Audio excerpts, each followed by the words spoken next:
අපි දේශයක් හැටියට, ජාතියක් හැටියට, සෙනගක් හැටියට පීඩාවකට මුහුණ දීලා ඉන්න මේ යුගය තුල අපි නැගිටිමු. ඉඳුමන් මැද නැගිටිමු.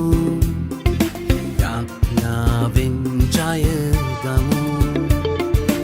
ඉඳුමන් රටක් හැටියට, ජාතියක් හැටියට, සභාවන් හැටියට, පවුල් වශයෙන් සහ පුද්ගලික වශයෙන් අපිට මුහුණ දෙන්න සිදුවලා තියෙන සියලුම ව්‍යසනයන්, බාධාවන්, කැළඹිලි කුණාටු නත්තලේ යථාර්ථයට අපිව අරගෙන ඇවිල්ලා තියෙනවා.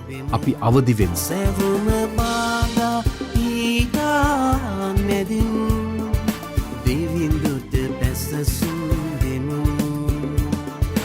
ඉඳුමන් මැද නැගිටිමු. දෙව් වචනෙන් ජය ගමු. අවදි වෙන්න යේසුස් වහන්සේගේ වචනයට, යාඥාවට අපි නැගිටිමු. වැටෙනා විට නැගිටිමු. කාපෙට එරෙහි වෙලා පවරන විට සතු